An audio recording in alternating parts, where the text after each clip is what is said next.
ಎಲ್ಲರಿಗೂ ನನ್ನ ನಮಸ್ಕಾರಗಳು.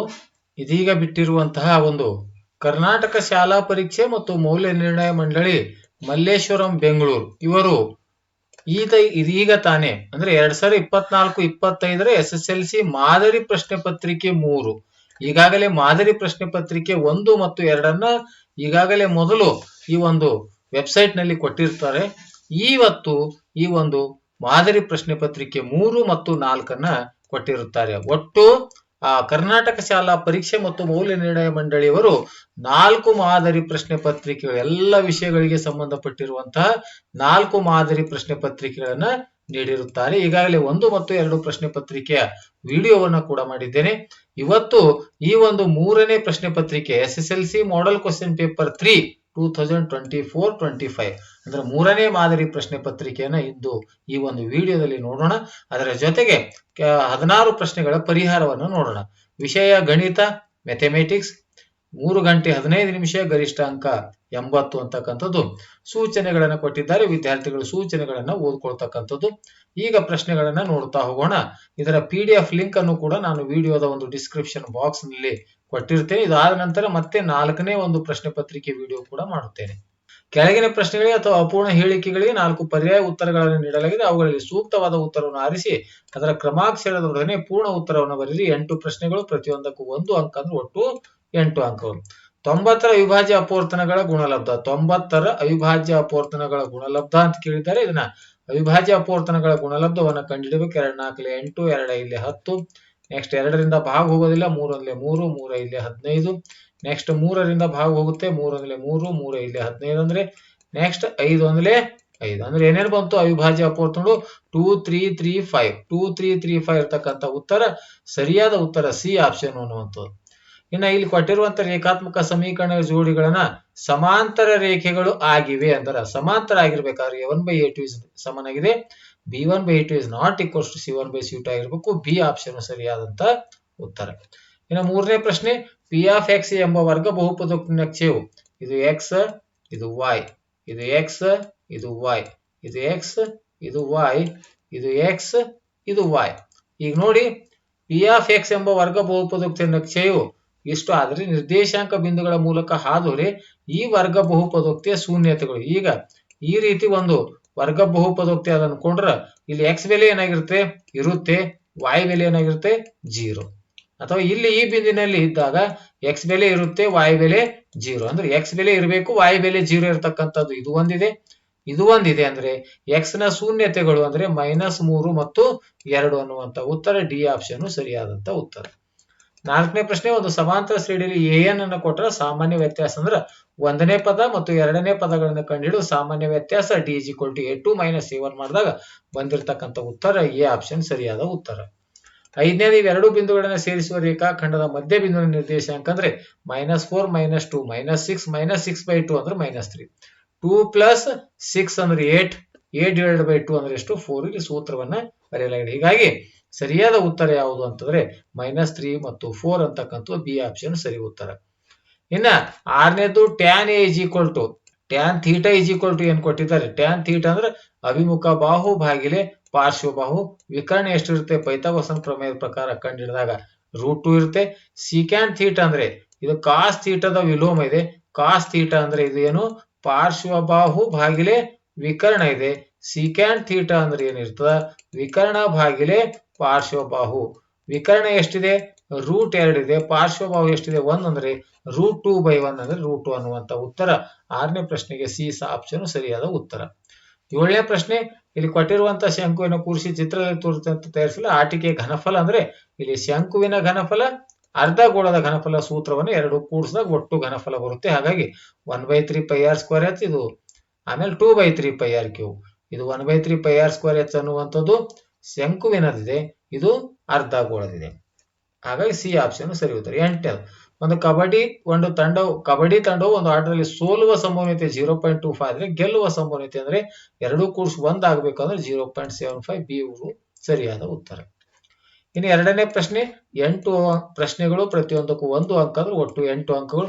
7 ಮತ್ತು 12ರ ಮ ಸ ಒಂದು ಅವಿಭಾಜ್ಯ ಸಂಖ್ಯೆ, ಇನ್ನೊಂದು ಯಾವುದೇ ಸಂಖ್ಯೆ ಇದ್ರೆ ಅವುಗಳ ಮ ಸ 1 ಆಗಿರುತ್ತೆ.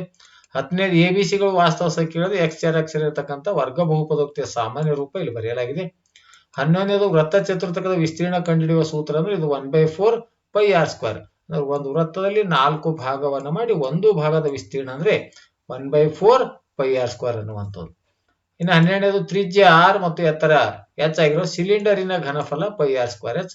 ಮಧ್ಯಾಂಕದಲ್ಲಿ ಎಲ್ ಬೆಲೆ ಏನಂತ ಕೇಳಿದ್ರೆ ಎಲ್ ಮಧ್ಯಾಂಕವಿರುವ ವರ್ಗಾಂತರದ ಕೆಳಮಿತಿ. ಎಲ್ ಎಂದರೆ ಏನು ಅಂತ. 14ನೇ ಪ್ರಶ್ನೆ ತ್ರಿಭುಜ ಎಬಿಸಿಯಲ್ಲಿ ಡಿಇ ಸಮಾಂತರವಾಗಿದೆ, ಬಿಸಿ ಕೊಟ್ಟಿದ್ದಾರೆ. ಇವೆಲ್ಲ ಬೆಲೆಗಳನ್ನು ಕೊಟ್ಟು ಏನ್ ಕೇಳಿದ್ರೆ ಇಸಿ ಬೆಲೆಯನ್ನು ಕೇಳಿದ್ದಾರೆ. ಅವೆರಡು ಸಮಾಂತರ ರೇಖೆಗಳಾದ ತ್ರಿಭುಜ ಎಬಿಸಿಯಲ್ಲಿ ಡಿಇ ಸಮಾಂತರವಾಗಿದೆ, ಬಿಸಿ ಆದಾಗ ಬರೀಬೇಕದು ಎಡಿ ಭಾಗಿಲೆ ಬಿಡಿ ಎಇ ಭಾಗಿಲೆ ಎಸಿ ಥೇಲ್ಸನ ಪ್ರಮೇಯದ ಪ್ರಕಾರ ಇಲ್ಲಿ ಬೆಲೆಗಳನ್ನು ಆದೇಶಿಸಿದಾಗ ಬಂದಿರತಕ್ಕಂಥ ಉತ್ತರ 2 ಅಥವಾ 1.5 2 ಪಟ್ಟು ಅಂದ್ರೆ 3, 1ರ 2 ಪಟ್ಟು ಅಂದ್ರೆ 2 ಸೆಂಟಿಮೀಟರ್ ಅಂತ.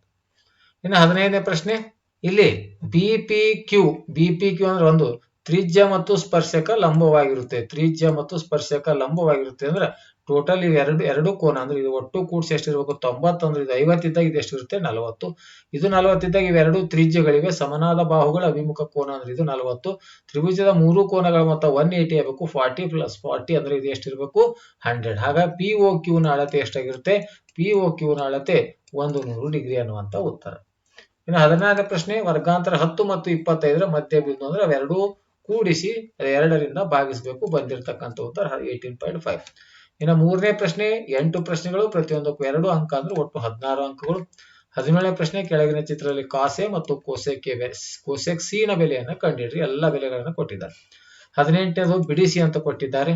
19ನೇ ಸೂತ್ರದ ಸಹಾಯದಿಂದ 2 ಅಂಕಿಯ ಎಷ್ಟು ಸಂಖ್ಯೆಗಳು 5ರಿಂದ ಭಾಗವಾಗುತ್ತೆ ಎಂದು ಕಂಡುಹಿಡಿಯಿರಿ. ಅಥವಾ 20 ಪದಗಳನ್ನು ಹೊಂದಿರುವ ಒಂದು ಸಮಾಂತರ ಶ್ರೇಣಿಯ ಮೊದಲ ಪದ 12 ಮತ್ತು ಕೊನೆಯ ಪದ 106 ಆದ್ರೆ ಪದಗಳ ಮೊತ್ತವನ್ನು ಕಂಡುಹಿಡಿಯಿರಿ. 20ನೇ ಪ್ರಶ್ನೆ x - 3x = 2 ಆದ್ರೆ x ನ ಬೆಲೆಯನ್ನು ಕಂಡುಹಿಡಿಯಬೇಕು.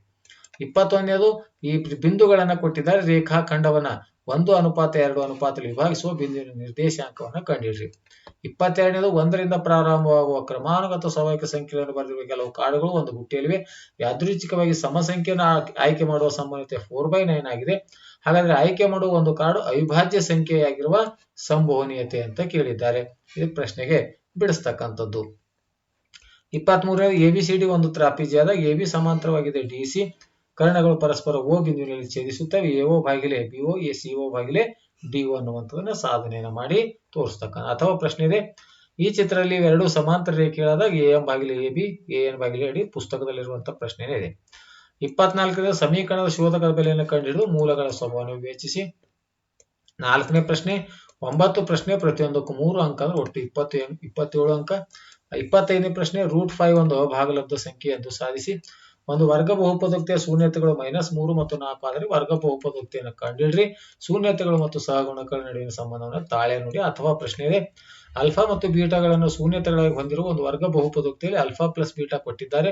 ಆಲ್ಫಾ ಇಂಟು ಬೀಟಾ ಕೊಟ್ಟಿದ್ರೆ ವರ್ಗ ಬಹುಪದೋಕ್ತಿಯನ್ನು ಬರೆಯಿರಿ ಮತ್ತು ಆಲ್ಫಾ ಮೈನಸ್ ಬೀಟಾ ಬೆಲೆಯನ್ನ ಕಂಡುಹಿಡಿಯಿರಿ ಅಂತ ಕೊಟ್ಟಿದ್ದಾರೆ. 27ನೇ ಪ್ರಶ್ನೆ ಬೆಲೆ ಕಂಡುಹಿಡಿಯಿರಿ. 5 cos square 60 degree plus 4 secant square 30 degree minus tan square 45 degree divide by sin square 30 degree plus cos square 30 degree. ಅಥವಾ ಪ್ರಶ್ನೆ ಇದೆ 1 + secant a by secant a = sin square by 1 minus cos a ಎಂದು ಸಾಧಿಸಿ. 28 ABCD ವಜ್ರಾಕೃತಿಯಲ್ಲಿ A ಮತ್ತು C ಬಿಂದುವಿನ ನಿರ್ದೇಶಾಂಕವನ್ನು ಕೊಟ್ಟಿದ್ದರೆ ಬಿಡಿ 5 ಮಾನಗಳಾದರೆ ವಜ್ರಾಕೃತಿಯ ವಿಸ್ತೀರ್ಣವನ್ನ ಕಂಡುಹಿಡಿಯಿರಿ. 29ನೇ ಪ್ರಶ್ನೆಗೆ ಸರಾಸರಿಯನ್ನ ಕಂಡುಹಿಡಿ ಅಂತ ಕೊಟ್ಟಿದ್ದಾರೆ. ಅಥವಾ ಪ್ರಶ್ನೆಯಲ್ಲಿ ಬಹುಲಕವನ್ನು ಕೊಟ್ಟಿದ್ದಾರೆ.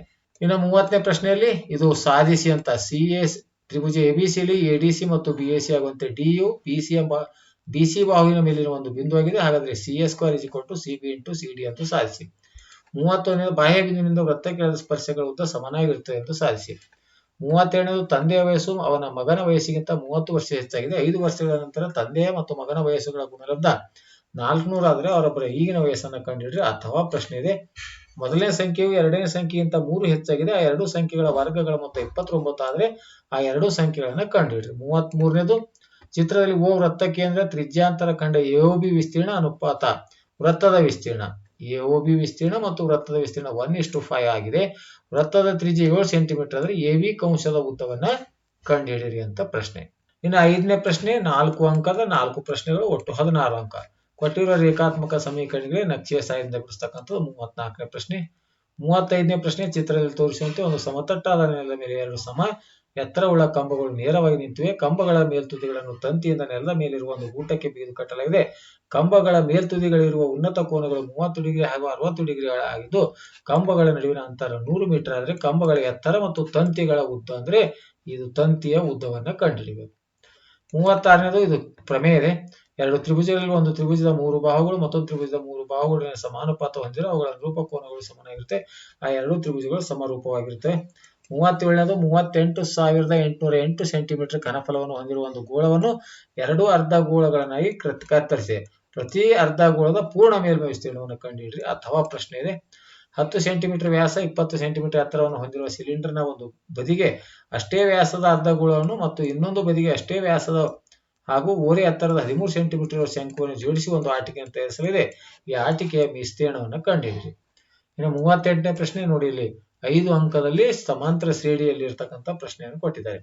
ಒಂದು ಸಮಾಂತರ ಶ್ರೇಣಿ n ಪದಗಳವರೆಗಿನ ಮೊತ್ತ 5n-n² ಆದ್ರೆ ಸಮಾಂತರ ಶ್ರೇಣಿಯನ್ನು ಬರೆಯಿರಿ ಹಾಗೂ ಶ್ರೇಣಿ 21ನೇ ಪದವನ್ನು ಮತ್ತು ಮೊದಲ 21 ಪದಗಳ ಮೊತ್ತವನ್ನ ಕಂಡುಹಿಡಿಯಿರಿ ಅಂತ. ಆದ್ಮೇಲೆ ಈ ರೀತಿಯಾಗಿ ಅನೇಕ ಈಗಾಗಲೇ ಸುಮಾರು 8-9 ಮಾದರಿ ಪ್ರಶ್ನೆ ಪತ್ರಿಕೆಗಳು ವಿವಿಧ ಜಿಲ್ಲೆಯವರು ನಡೆಸ್ತಕ್ಕಂಥ ಜಿಲ್ಲಾ ಮಟ್ಟದ ಪೂರ್ವ ಸಿದ್ಧತಾ ಪರೀಕ್ಷೆ ಪ್ರಶ್ನೆ ಪತ್ರಿಕೆಗಳ ವಿಡಿಯೋಗಳ ಜೊತೆಗೆ ಮೊದಲ 16 ಪ್ರಶ್ನೆಗಳಿಗೆ ನಾನು ಪರಿಹಾರವನ್ನು ನೀಡಿದ್ದೇನೆ.